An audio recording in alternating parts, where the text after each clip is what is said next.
Hello and welcome to my channel. This is Priya. आज मैं जिस फिल्म को एक्सप्लेन करने जा रही हूँ उसका नाम है ड्रैगन। मूवी के शुरुआत में हम पॉल नाम के एक व्यक्ति को देखते हैं जो कि समुद्र में तैर रहा था, पर तभी उसे एक डोर दिखाई देता है जिस पर एक अजीब सा सिंबल बना हुआ था। पॉल तैरते हुए उस सिंबल के अंदर चला जाता है जहाँ उसे खूबसूरत सी परी नज़र आती है जो कि अचानक से उस पर हमला कर देती है और पॉल की आंखें खुल जाती है। हमें पता चलता है कि यह सब उसका एक डरावना सपना था। तभी उसके गर्लफ्रेंड बारबरा के पूछने पर वो उसे बताता है कि कुछ दिनों से उसे इसी तरह से अजीब से सपने आ रहे हैं और यही कारण है कि वो अपने दोस्त एलेक्स और लीजा के साथ समुद्री ट्रिप पर एंजॉय करने आया है। वो चारों लोग वहाँ पर काफ़ी ज़्यादा एंजॉय भी कर रहे थे, पर तभी अचानक से मौसम ख़राब होने लगता है जिससे वो लोग काफ़ी ज़्यादा डर जाते हैं और बोट को वापस लेने का डिसाइड करते हैं। लेकिन तूफान की लपेट में आने के चलते उनका बोट एक पत्थर से टकरा जाता है जिससे बोट में छेद हो गया था। टकराव भी इतना ज़्यादा तेज़ था कि लीजा के ऊपर बेड आकर गिर जाता है और वो दर्द से चिल्लाने लगती है। बाकी सभी लोग उसे निकालने की बहुत ज़्यादा कोशिश कर रहे थे पर वो नाकाम रहे। तब पॉल मदद मांगने के लिए बोट के ऊपर चला जाता है जहां दूरबीन से देखने पर उसे पता चलता है कि पास में ही एक छोटा सा शहर है। वो नीचे आकर सभी को बताता है कि हम पास के गांव से मदद ला सकते हैं। एलेक्स को ये आइडिया बहुत अच्छा लगता था। वो पॉल और बारबरा को गांव से मदद मांगने के लिए कहता है और खुद लीजा के साथ बोट पर ही रुक जाता है, जिसके बाद वो लाइफ बोट की हेल्प की मदद से गांव की तरफ निकल जाते हैं। थोड़ी ही देर बाद तूफान से जूझते हुए जब वो लोग वहां पर पहुंचते हैं तो देखते हैं कि वो पूरा ही गांव सुनसान था, लेकिन वो लोग होप नहीं खोते और आगे बढ़ते रहते हैं। इधर बोट में लीजा का खून बहकर समुद्र के पानी में मिल जाता है। तभी वहां से उन पर कोई आकर हमला कर देता है और सीन यहीं से कट होकर फिर से पॉल और बारबरा पर आता है। इन्हें चर्च की बिल्डिंग से कुछ आवाजें आ रही थी। वो लोग जब अंदर जाने के लिए बढ़ते ही हैं कि तभी पॉल की नज़र चर्च पर पड़े एक सिंबल पर पड़ती है जिसे देखकर वो हैरान हो जाता है क्योंकि वही सिंबल अक्सर उसके ड्रीम्स में भी आया करता था। खैर उसे इग्नोर करके डोर को नॉक करने लगता है, पर तभी अपने आप डोर ओपन हो जाता है। पूरे चर्च में काफ़ी ज़्यादा अंधेरा था, इसीलिए वो लोग हेल्प के लिए चिल्लाने लगते हैं। तभी बारबरा की नज़र चर्च की दीवार पर जाती है जहाँ होली क्रॉस की जगह कोई दूसरा साइन लगा हुआ था।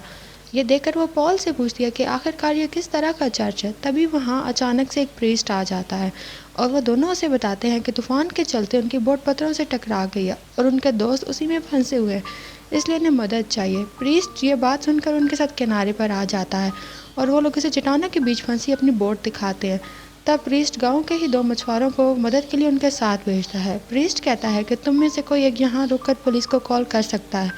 बारबरा वहीं रुकने का डिसाइड करती है और पॉल तुरंत ही उन मछुआरों के साथ एलेक्स और लीजा को बचाने के लिए निकल जाता है। इधर प्रीस्ट बारबरा को पास के ही होटल का पता देता है जहां से वो पुलिस को कॉल कर सकती है।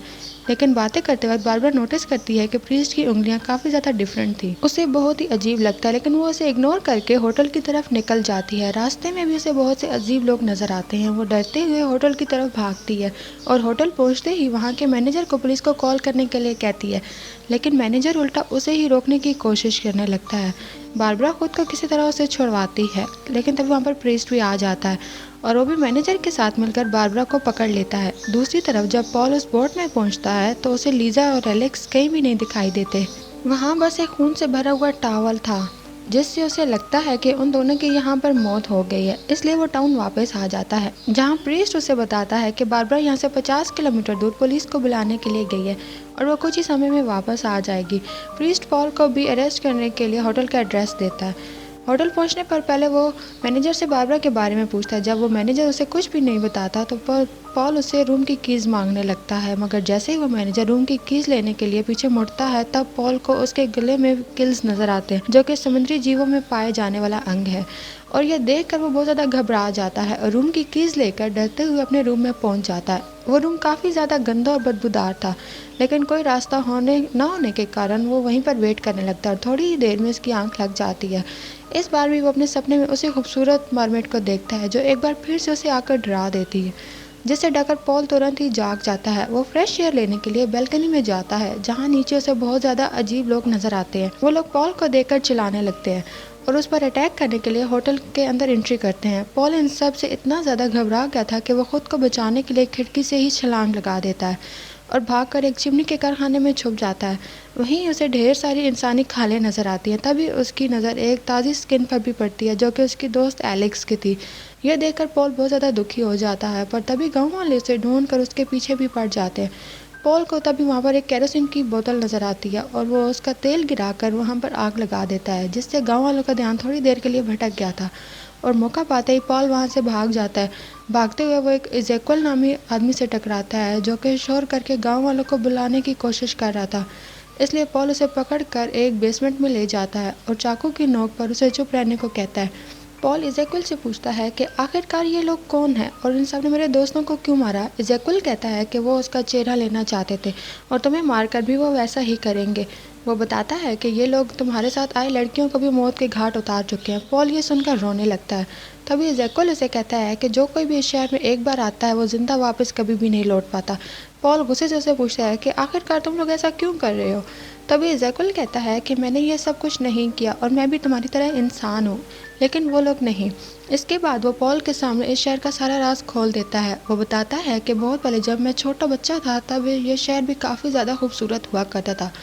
मेरे पिताजी एक मछुआरे थे, लेकिन एक ऐसा समय आया कि जब समुद्र में मछलियाँ ही नहीं थी। तब गांव के सभी लोग चर्च में जाकर प्रार्थना करने लगे, लेकिन भगवान भी हमारी नहीं सुन रहा था। तभी एक दिन कैप्टन आता है, जो कि समुद्र से सोना निकालने में माहिर था। वो सभी को कहता है कि ऐसे भगवान को पूछने का क्या फ़ायदा जो तुम्हारी नहीं सुनता।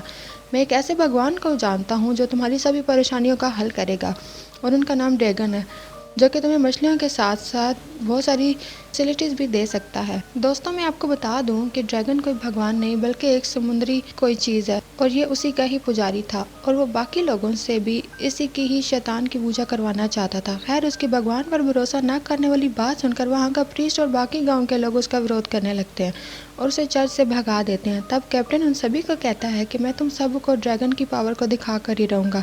उसी रात कैप्टन गांव के कुछ लोगों को मनाकर अपने साथ ले जाता है और ड्रैगन की प्रार्थना करते हुए कहता है कि वो उस शहर पर अपना आशीर्वाद दे। अब उसकी प्रार्थना करने के कुछ ही दिनों के बाद पूरा शहर अमीर हो जाता है और जल्दी मछुआरों को मछलियों के साथ साथ सोना भी मिलने लगा था। और उसका परिणाम ये होता है कि उन सभी गांव वालों का भगवान पर से भरोसा उठ गया था। वो लोग चर्च के साथ साथ प्रीस्ट को भी मार डालते हैं। इज़ेक्वल कहता है कि मेरे माता पिता ने ड्रैगन को मारने से इनकार कर दिया, तो कैप्टन ने उन्हें मरवा दिया था और मुझे ज़बरदस्ती ड्रैगन की पूजा करने को कहा गया, जिसके बाद पूरे शहर में शैतान ड्रैगन का राज हो गया था। वो पॉल को कहता है कि क्योंकि मेरे परिवार ने ड्रैगन से कुछ भी नहीं लिया था, इसलिए मैं ही इस जगह पर इंसान बचा हूँ।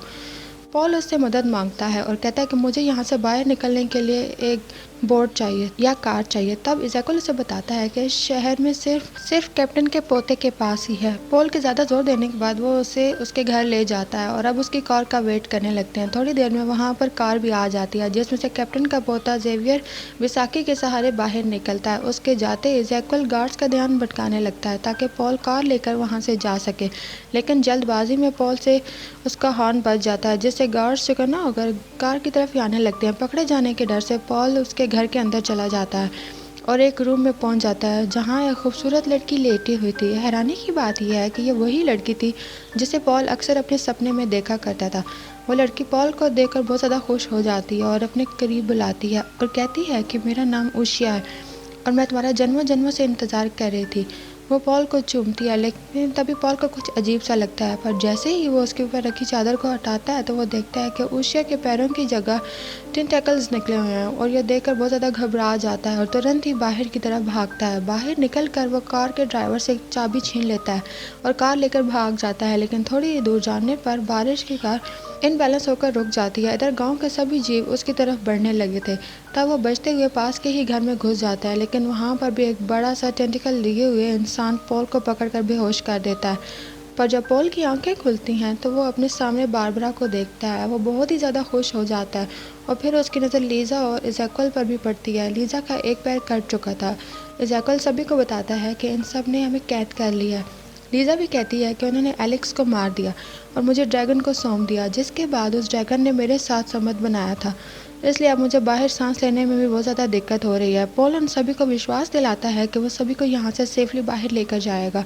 वो लोग अभी बात कर ही रहे थे कि तभी वहाँ पर प्रीस्ट के साथ गांव के लोग उन्हें ले जाने के लिए आते हैं।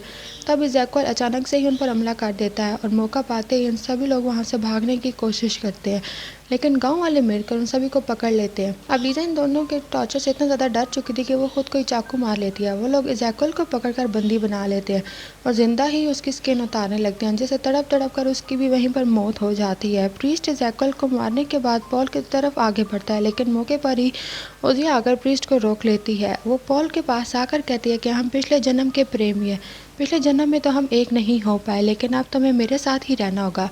पॉल कहता है कि अगर मैं तुम्हारे साथ चलूँगा तो क्या तुम बारबरा को छोड़ दोगी?